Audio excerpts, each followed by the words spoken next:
왕의 감사라는 제목으로 말씀 전할 때에 많은 은혜 받으시기 바랍니다. 기도하시겠습니다. 사랑의 하나님, 추수감사주일을 맞이하여 특별 새벽기도회의 마지막은 왕의 왕이신 예수님의 감사에 대해 알게 하시니 감사합니다. 우리가 감히 예수님의 마음과 감정에 대해서 알 수 없사오나 주님께서 알려주신 만큼은 따르려고 하오니 우리를 인도하여 주시옵소서. 말씀 속에서 만나주시고 주님을 나의 구주로 다시 한번 고백하게 하여 주시옵소서. 예수님의 이름으로 기도합니다. 아멘. 오늘의 핵심 주제는 기도로 감사를 표현하자입니다. 기도로 감사를 표현하자. 이번 추수감사절 특별 새벽기도의 주제는 참석하신 분들은 아시겠지만 왕의 감사였습니다. 왕의 감사. 구약 성경에 나오는 왕들이 어떻게 감사했는지를 살펴보고요. 그리고 왕의 왕이신 우리 예수님께서 어떻게 감사를 표현하셨는지를 이렇게 보는 것이죠. 그리고 우리도 그 발자취를 따라서 가면서 그분들이 했던 그대로 우리도 감사를 하는 것입니다. 이 왕들은요 전부 다 예수님을 포인팅하고 있어요. 그래서 예수님이 그 왕들의 감사가 바로 예수님의 감사와 마찬가지예요. 예수님의 감사의 이 것들을 보면은 왕들의 감사의 내용이 그대로 나와 있다라는 것을 볼 수가 있습니다.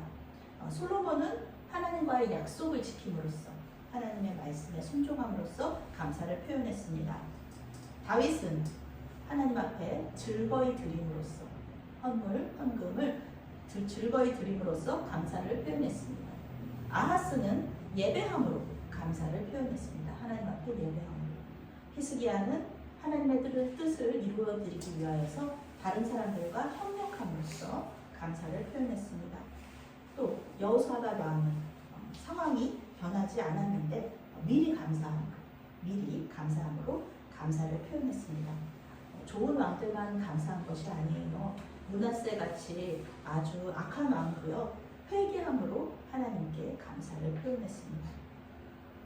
일곱째 날이면서 추수감사절인 오늘은 왕의 왕 되신 우리 예수님의 감사에 대해서 말씀을 들으려고 합니다. 오늘 새벽에도 예수님께서 감사하신 것, 힘들고 어려운 그런 상황 속에서도 비효율적인 그 상황에서도 예수님께서는 하나님의 말씀에 예수, 아멘으로 응답하셨던 것, 그렇게 감사하셨죠. 오늘 말씀에서는 하나님께 기도하시면서 감사를 표현하고 계십니다. 여기서 들으셨다, 하나님께서 들으신다는 단어에 이렇게 복종하다라는 뜻이 들어있거든요.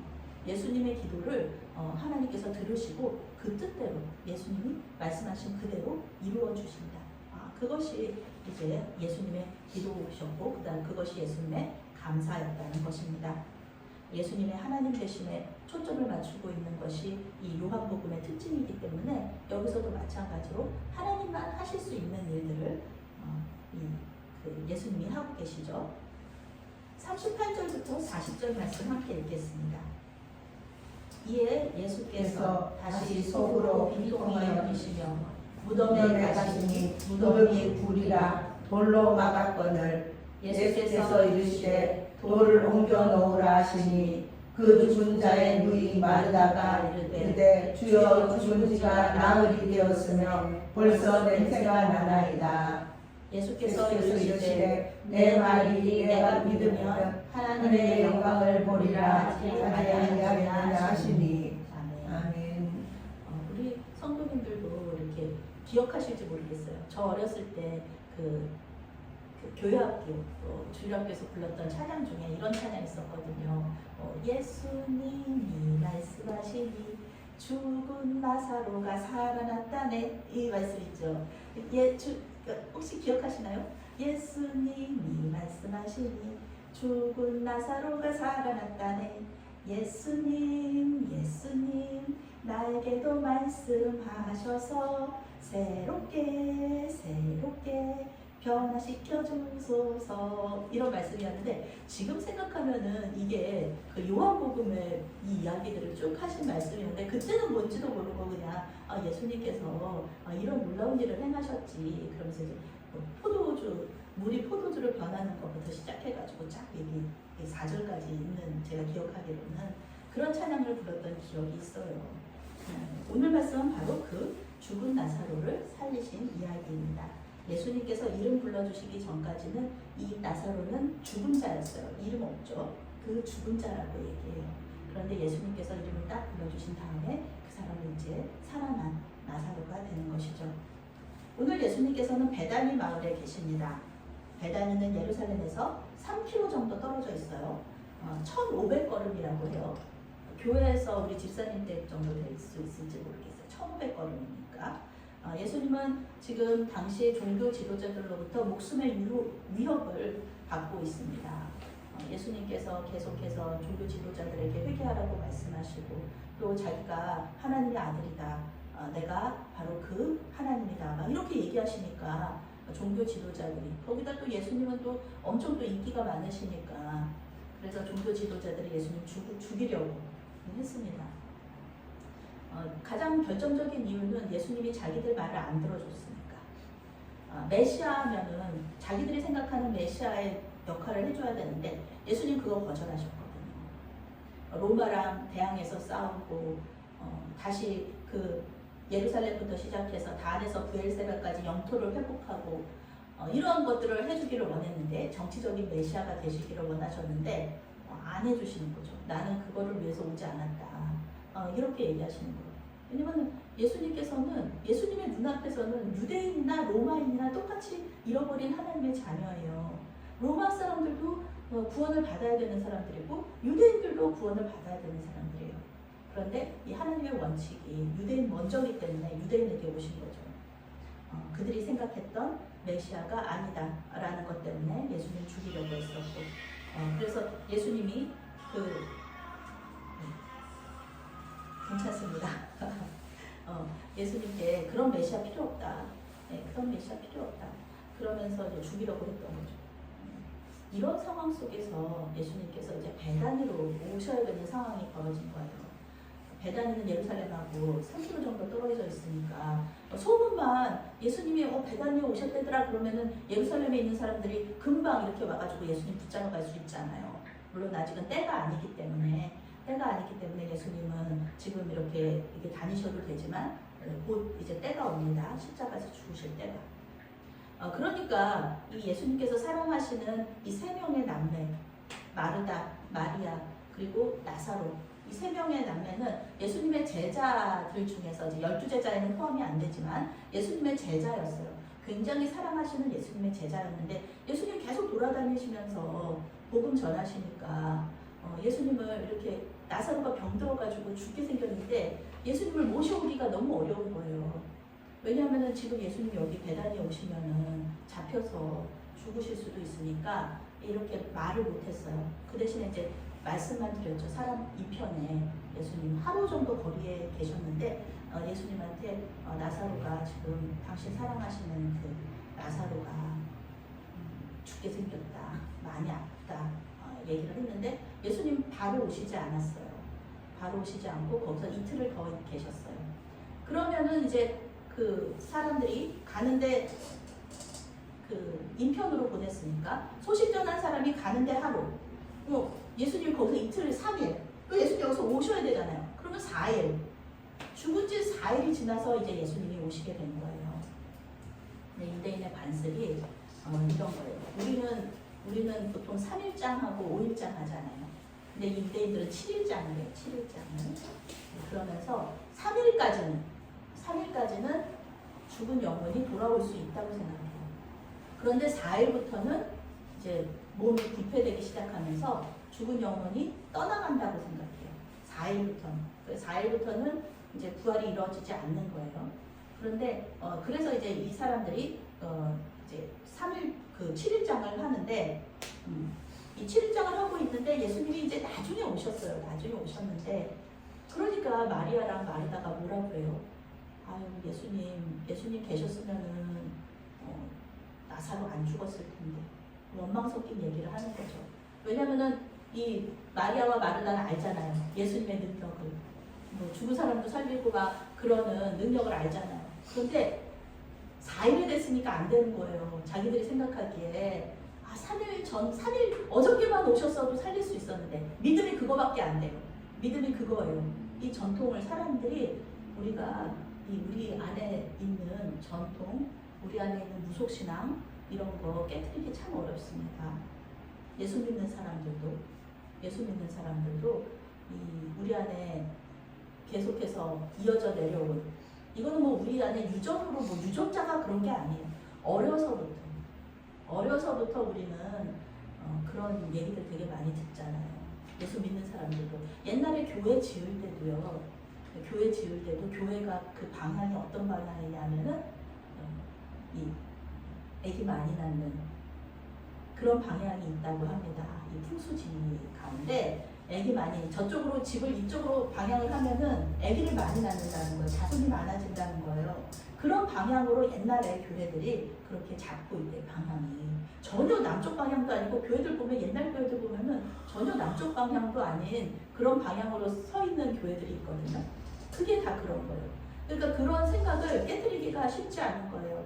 이 마리아와 마르다도 마찬가지예요. 예수님 죽은 사람 살릴 수 있어요. 알아요. 믿어요. 그렇지만 3일까지는 되는데 4일부터는 안 되는 거예요. 그러니까 예수님 계셨으면은 우리 나사로 안 죽었을 텐데, 어저께만 오셨어도 다시 살리실 수 있었는데, 이렇게 생각을 한 거죠. 왜 이제 왔냐? 예수님 일찍 오셨으면 안 죽었을 텐데, 막 이렇게 얘기하면서 좀 원망 섞인 이야기를 하는 거죠. 그런데 그 예수님께서 이들을 보면서 슬퍼하셨습니다. 분노하셨습니다. 예수님이 아주 분노하셨다는 게 여기서 분노가 폭발했다고 원어적인 의미예요. 그래서 굉장히 위로를 얻어요. 위로. 저도 분노가 많은 사람이잖아요. 분노 폭발하고 나면 막 되게 죄책감을 가졌었거든요. 그런데 예수님께서 분노가 폭발하셨습니다. 그런데 우리가 그 사람으로서 하나님의 감정, 우리 예수님이 어떤 마음을 가지셨는지 그거 알기는 쉽지 않습니다. 왜 예수님께서 분노하셨는지에 대한 이야기를 요한복음에서는 나와 있지 않아요. 요한이 얘기해 주지 않아요.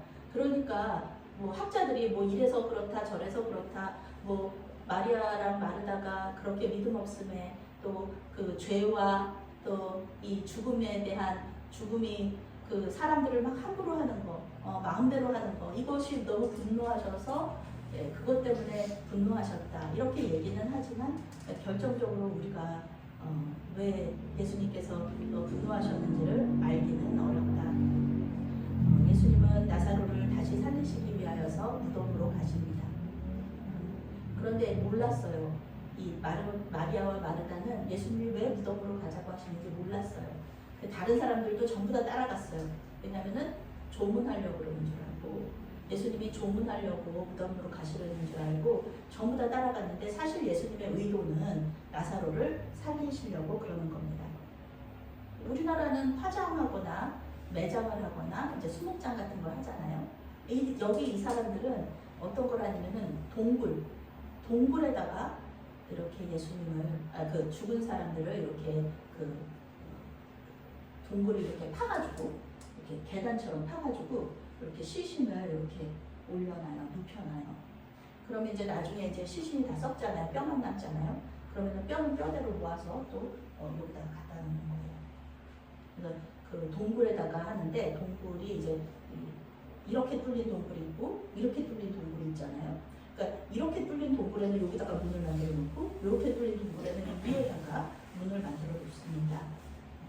예수님의 그 무덤 기념교회를 가면은요, 이렇게 들어가요. 거기 이렇게 들어가가지고 동굴이 있는데 예수님께서 누우셨던 곳을 볼 수가 있습니다. 나사로도 그렇게 된 거예요. 나사로는 조금 부유했거든요. 그래서 그런 동굴로 들어간 거예요. 거기 가서 있으니까, 예수님께서 가셨으니까 이제 마리아와 마르다 다 사람들 다 따라갔잖아요. 큰 동굴이 이제 큰 돌로 이렇게 막혀 있어요. 왜냐하면 냄새도 막아주고, 썩는 냄새가 있으니까 냄새도 막아주고, 짐승들이 들어와서 이 시신을 훼손하지 못하도록 아주 큰 동굴 문을 돌문으로 막아놨단 말이에요. 그래서 이제 그거를 예수님이 치워야 되는 거예요. 짐승이 훼손할 수 없는데 예수님이 동굴 문을 열어라, 이렇게 말씀하시는 거예요. 그런데 이 마르다가 생각하기로는 이거는 정말 말도 안 되는 얘기예요. 지금 4일이 지났잖아요. 그러니까 시신이 썩는단 말이에요. 그래서 냄새가 난다고 예수님한테 말씀드리는 거예요. 예수님, 정말 지금 죽은 자한테서 냄새가 날 텐데요. 그리고 시신 만지면 부정인지거든요. 그러니까 예수님한테 이제 하지 말라고 얘기하는 거죠, 마르다는. 그런데 예수님이 그걸 모르셨을까요? 예수님이 뭐 냄새를 사람이 썩어서 4일 있으면은 뭐 냄새 나고 이러는 걸 몰랐을까요? 다 알고 계셨죠. 알고 계셨는데 말씀하신 거예요. 그걸 모르시지 않았어요. 말씀하신 거예요. 우리가 현실을 무시할 수는 없어요. 현실은 현실이에요. 시신은 지금 썩어가고 있어요. 그런데 예수님께서 그걸 다 아시면서도 이런 얘기를 하셨다. 그럼 뭔가 이유가 있다고 생각을 해야 되는 겁니다. 그래서 동굴 문을 열라고 말씀하시면은 상식적이지 않은데 그렇게 하라고 이렇게 마음에 울림이 있거나 생각으로 이렇게 말씀하시면은 우리는 그것을 하는 겁니다. 해야 되는 거예요. 그것이 이제 순종하는 믿음이죠. 현실적으로 문제가 있다는 것을 아시면서도 그러셨단 말이에요. 만약에 그래서 순종한다 그러면은 이거는 놀라운 역사가 기다리고 있다. 그래서 예수님 마르다에게 직접적으로 말씀하십니다. 마르다야, 네가 믿으면 하나님의 영광을 볼 수가 있다. 생명이신 예수님께서 생명을 주시겠다는데 누가 감히 그것을 못 주게 막을 것입니까? 생명의 주이신 예수님께서 하시겠다는데 죽음도 당연히 나사로의 생명을 돌려주어야 되는 겁니다. 하나님께서 영광을 받으실 일이 곧 있을 것이다. 이렇게 얘기하시는 거죠. 무덤 앞에서 하나님이 영광 받으실 일이 뭐가 있으시겠어요? 무덤 앞에서라면 당연히 나사로가 다시 살아나는 것으로 예수님 하나님께서는 영광 받으실 것을 우리가 추측할 수가 있습니다. 41절부터 42절 말씀 함께 읽으시겠습니다. 돌을 옮겨 놓으니 예수께서 눈을 들어 물어보시고 이르시되 아버지여 내 말을 들으신 것을 감사하나이다. 항상 내 말을 들으시는 줄을 내가 알았나이다. 그러나 이 말씀하옵는 것은 둘러선 무리를 위함이니 곧 아버지께서 나를 보내신 것을 그들로 믿게 하려 함이니이다. 아멘. 네. 예수님이 돌을 옮겨 놓은 후에 말씀하셨다는 게 중요한 포인트입니다. 그 전에도 하실 수 있었잖아요. 그 전에도 나사로를 살리실 수 있거든요. 그런데 돌을 옮길 때까지 기다리셨다는 거예요. 우리 믿음의 결단이 필요한 겁니다. 사람하고 항상 같이 일하세요, 예수님. 항상 사람이 어떤 믿음의 행동, 결단을 보여드린 다음에 예수님의 역사가 일어나는 것을 우리가 성경의 여러 부분에서 알 수가 있습니다. 하나님께서 모든 걸 하세요. 사람이 할 수 있는 거는 사람이 하고 하나님이 하시는 건 하나님이 하시는 거예요. 돌을 옮기는 거 이거는 사람이 할 수 있어요. 나사로를 살리는 거 사람이 할 수 없습니다. 예수님이 우리가 할 수 있는 것만 하라고 하세요. 여호사밧 왕의 이야기에서도 우리 알잖아요. 그 대군하고 싸우는 거 그거 우리 못해요. 여호사밧이 군대 못합니다. 그렇지만 예수님 하나님께서 싸우시는 그 자리에 가서 하나님을 찬양하는 것은 할 수가 있었다. 그 일을 하는 거죠. 하나님께서는 모든 것을 하시지만 혼자 하시지 않고 우리와 함께 하신다. 예수님 하나님한테 다 기도하고 계셨어요. 아마 그 나사로가 아프다는 걸 아신 거 그 전부터도 다 모두가 아시니까 그때부터 하나님은 아마 예수님은 계속 기도하셨을 거예요. 여기서는 그저 공개적으로 기도하시는 거예요. 왜냐하면은 이 조문하려고 왔던 모든 사람들이 이 나사로가 살아나는 것을 보면서 나사로의 부활, 다시 살아남을 보면서 하나님을 영광 돌리고 하나님께 영광 돌리고 예수님을 믿게 하시려고 이 일을 하시는 거죠. 공개적으로 그렇게 얘기하시는 거예요. 하나님께서 예수님 기도 들어주시는 거 이것만큼 죽은 사람을 살리는 것만큼 그렇게 대단한 이적이 어디 있습니까? 예수님은 오늘 이렇게 말씀하세요. 내 말을 들어주심에 감사. 여기서 듣다, 단순히 귀로 듣는 거 의미하지 않습니다. 원어로는 복종하다 뜻을 가지고 있고요. 영어 성경으로는 answer라는 그렇게 번역을 해요. 대답하다, 응답하다, 전화를 받다 이런 뜻으로 번역합니다. 예수님께서 언제나 하나님께서 언제나 예수님의 기도에 응답하신다. 이런 거예요. 예수님이 언제나 하나님한테 전화를 걸면은요, 하나님은 항상 전화 받으신다는 거예요. 오늘 전화 받지만 우리 안 집사님 전화 받지 못하셨잖아요. 예배 중이니까 전화 받지 못하셨잖아요. 이럴 때가 있어요. 저희 정용식 성도님도 저한테 이제 자주 전화하시거든요. 그런데 제가 거의 잘 못 받습니다. 왜냐면은 일할 때라든지 아니면은 기도 중에는 제가 전화 받을 수가 없잖아요. 그러니까 전화 안 받을 때가 있지만 우리 예수님과 하나님과의 관계는 그렇지 않다는 거예요.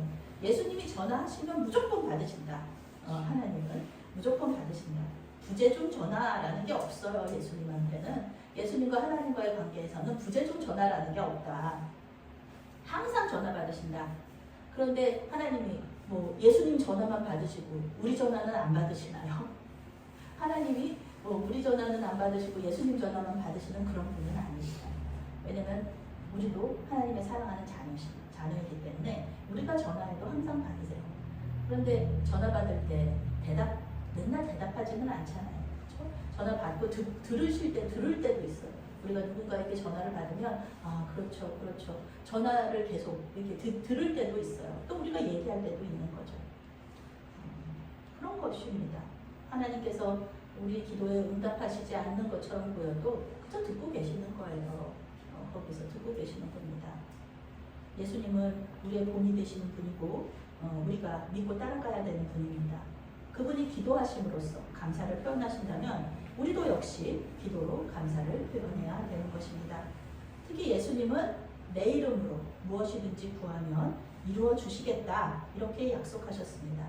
예수님의 이름에 능력이 있어요. 예수님의 이름은 놀라운 능력이 있습니다.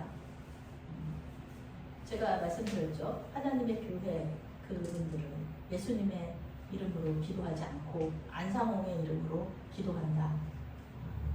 무슨 기도가 어떻게 우연히 이루어질 수도 있어요. 그렇지만 그 기도가 응답되었다. 하나님께 응답된 건 아니죠. 그 기도가 어떻게 이루어졌다고 해서 그 사람한테 구원이 있나? 그것은 아니라는 겁니다. 아무리 자기들 나름대로는 성경대로 살고 자기들 나름대로는 예수님을 믿는다고 하지만 예수님의 이름으로 기도하지 않는 그들에게는 구원이 없다는 것입니다. 예수님의 그 주변에 있었던 많은 사람들이 이 놀라운 일들을 봤어요. 그 나사로가 살아나는 것을 봤습니다. 그것을 보면서 예수님은 하나님을 알기를 원하셨고 항상 전화 받으시는 하나님 알기를 원하셨고 그리고 예수님을 믿고 구원받기를 원하셨습니다. 43절 말씀, 44절 말씀 함께 읽겠습니다. 이 말씀을 하시고 큰 소리로 나사로야 나와라 부르시니 죽은 자가 수족을 배로 동임채로 나오는데 그 얼굴은 수분에 쌓였더라. 예수께서 이르시되 풀어놓아 다니게 하라 하시니라. 아멘. 예수님 기도를 마치신 후에요. 큰 소리로 나사로를 부르셨습니다. 동굴 밖에서 나사로를 부르신 거예요. 죽은 나사로를 살아있는 사람처럼 나사로야 나오너라 이렇게 말씀하신 거예요. 죽은 사람이 아무리 죽은 사람을 불러도 다시 살아나지 않는 한에는 나오지 못하잖아요. 그런데 나왔어요. 예수님은 죽음마저도 이길 수 있는 그런 능력이 있는 하나님이라는 것을 말해주고 있는 거죠. 죽은 나사로가 이제 무덤 밖으로 나올 때에 어떻게 나왔느냐 이렇게 그때 당시에 이제 그 관습을 보면은 온몸을 다 이제 천으로 감아놓는다는 거죠. 얼굴도 그렇고. 그러니까 이 나올 때 이렇게 걸어 나오지는 못했을 거다라는 거예요. 학자들의 얘기로는 그때 당시에 고대 금동을 연구한 학자들은 그 금동을 연구한 학자들은 콩콩콩콩 뛰어서 나왔을 거라는 거죠. 왜냐하면 걸어 나오지를 못하죠. 여기 다 온몸이 묶여 있으니까 콩콩콩콩 뛰어서 나왔을 거다. 죽은 자를 장사하는 방식으로 처음으로 묶여 있었고, 몸은 그 부패되는 그 몸은 다 회복이 된 상태로, 생명이 들어오면서 몸이 회복되는 상태로, 살과 뼈가 보이진 않지만 그 부패된 것이 전부 다 살아있는 사람의 몸으로 변해서 나왔다. 이것이 놀라운 하나님의 능력입니다. 물론 나사로는 이제 나중에 시간이 들면서 다시 이렇게 죽게 되죠. 모든 사람은 죽으니까. 이때는 다시 살아난 거예요. 만약에 나사로가 살이 부패된 상태로 이렇게 나왔다 그러면은 굉장히 무서운 일입니다. 네, 무서운 공포 영화처럼 그런 일이에요. 그걸 보면서 사람들이 하나님께 영광을 돌리지 못합니다. 그런데 이 하나님께 영광을 돌리게 됐다는 것은 이 사람이 온전히 회복된 몸으로 나갔다는 것을 이야기해요. 예수님은 다시 사람들에게 말씀하십니다. 묶었던 천과 끈을 풀어주어서 자유롭게 다닐 수 있게 해줘라. 예수님은 말씀으로 하실 수 있잖아요. 아유, 예수님, 그거 예수님 말씀으로 저기 끈아 풀어줘라 이렇게 얘기하면은 그렇게 다 되는데, 아법처럼. 그리고 아니면은 그 본인이 이렇게 푸실 수도 있잖아요. 그런데 꼭 사람을 이렇게 시키신다는 거죠. 가장 힘든 일은 하나님이 하시지만 사람이 할 수 있는 일은 항상 사람에게 하게 하심으로써 증인이 되게 하시는 거예요. 증인이. 실제로 그 붕대에 그 천을 풀었던 사람들이 있을 거 아니에요. 그 사람들은 본 거죠. 가장 가까이에서. 나사로가 회복된 거예요. 그리고 증인이 되어주는 거예요. 나 봤어. 내가 풀었잖아. 내가 그 천 푸른 사람 나야. 그렇게 얘기하면서 증인이 되는 거죠. 하나님께서 하신 일에 동참하지 않고 그저 듣기만 하면, 1100 걸음 떨어진 예루살렘 사람들도 들었거든요. 들었어요. 나사로가 살아났다는 거. 그렇지만 그 자리에서 본 거랑은 너무 다른 거죠. 본 거와 들은 거는 다른 거예요. 듣기만 하면은 능력을 제대로 체험하지 못한다. 예수님은 사람들이 그 나사로를 풀어줌으로써 그가 살아난 것과 그의 모든 살이 회복된 것을 직접 눈으로 보고 예수님의 능력을 믿게 하셨습니다. 추수감사절은 개인적으로 메아리 교회에 제가 부임한 지 딱 1년이 되는 그런 기념일입니다. 우리 집사님하고 선생님은 기억하실지 모르겠어요. 작년 11월 둘째 주에 제가 여기 와서 이제 조금 그런 용어로 그냥 목사님들이 하는 용어로 선을 본다 그러거든요. 저도 여기서 선을 보고, 그리고 다른 성도님들도 선을 보시는 그때 이제 11월 둘째 주에 그렇게 와서 설교를 한번 했었고, 그 다음에 셋째 주가 제가 부임하는 행정적으로 부임했던 때였습니다. 그때 생각하면 참 추웠어요. 저는 그때 지금은 별로 춥지 않은데 그때는 춥고, 저는 제가 있던 지방은 조금 부유한 지방이었거든요. 그래서 봤는데 도배는 막 떨어져 있고, 냉장고하고 사무실은 막 창고처럼, 제가 보기에는 쓰레기 같은 걸로 막 가득 차 있고, 뭔가 다 중고고, 그래서 참 마음이 어려웠고, 그리고 예배를 드렸는데 헌금이 13,000원이 나왔어요. 그런데 제가 10,000원 한 거고 나머지 분들이 3,000원, 1,000원씩 하신 거예요. 그러니까 저는 그것 때문에 좀 마음이 어려웠어요. 1,000원 헌금은 저 예전에 다니던 교회 유치부, 초등부에서 했던 헌금인데 그런 거가 참 마음이 어려웠습니다. 그리고 그때 물론 이제 남편 되시는 집사님이 계셨지만 우리 교회 교인은 아니셨고요. 그래서 집사님 이렇게 교인 2명이었죠.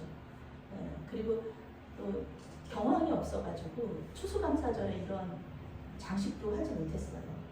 그때는 1년 전에는 빚은 없었지만, 물론 이제 빚은 없었지만 재정 하나도 없었던 그런 상황이었죠. 그런데 지금 이렇게 1년이 지난 후에 보면은 너무 감사한 게 많은 거예요. 1년이 지난 후에 제가 항상 이렇게 얘기하잖아요. 3대가 부임된다고. 저희 정용식 선배님까지 오셔가지고 오늘 총동원 총동원 조율인데 두 명이 계셨는데 이제 저희 6명이 되었고 그리고 새롭게 이렇게 구비한 이렇게 물건들도 많고 감사하게 이 장식도 할 수가 있었고요. 그리고 재정도 영원에서 사실은 마이너스 1,000만 원에서 시작을 한 거죠. 그런데 재정도 지금 저희가 1,000만 원, 1,500만 원 그 정도 있는 거죠. 1년 예산을 올해 예산을 제가 지방에다가 1,000만 원으로 신청을 했거든요. 1,000만 원으로 신청했는데 지금까지 제가 계산을 해보니까 4천만 원 이상이 들어온 거예요. 저희 지금 11월까지 4천만 원 이상이 들어왔고 3천만 원 이상을 또 사용을 했고 그 중에서 100만 원을 매달 저희 선교비로 사용하고 있는 거. 이거는 정말 놀라운 하나님의 은혜입니다. 어느 교회에서도 100만 원, 항상 100만 원가량을 저희가 선교비로 지출하는데 그러는 교회가 없어요. 그래서 그런 모든 것들이 참 하나님 감사하다. 하나님께서 계속해서 하셨다. 재정 부분은 제가 할 수 있는 부분은 아니거든요. 저는 예배를 이렇게 하고 예배 인도하는 거는 제가 할 수 있는 거고 우리 성도님들이 할 수 있는 거죠. 예배 참여하시고 그러는 거는. 그렇지만 재정 부분은 우리 마음대로 안 되는 건데 그렇게 우리 성도님들이 최선을 다해서 헌금해 주시고 그리고 또 도움의 손길들이 있었고 그래서 저희가 재정적으로 어렵지 않도록 이렇게 해주신 것 같습니다. 너무 감사를 드리고 하나님께 이 시간 함께 영광의 박수를 성도님들에게 너무 감사를 드립니다. 이 시간에는 우리 저만 감사한 건 아니잖아요. 지난 1년을 지금 우리 교회가 얼마나 풍성해졌는지 예배 환경도 좋아지고 재정도 넉넉해지고 하나님 감사합니다. 하나님 찬양과 영광을 받으시옵소서. 이렇게 기도하고 계시는데요.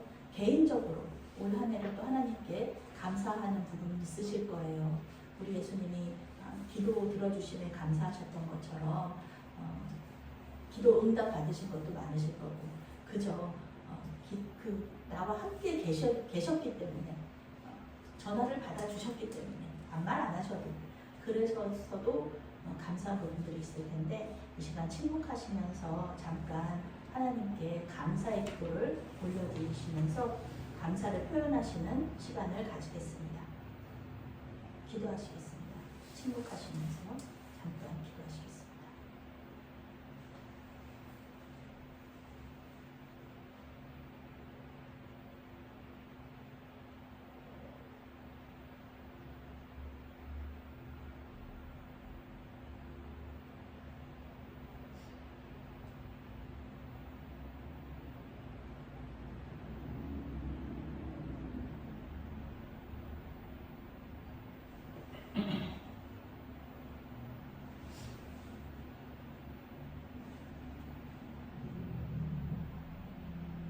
사랑하는 하나님, 은혜를 진심으로 감사를 드립니다.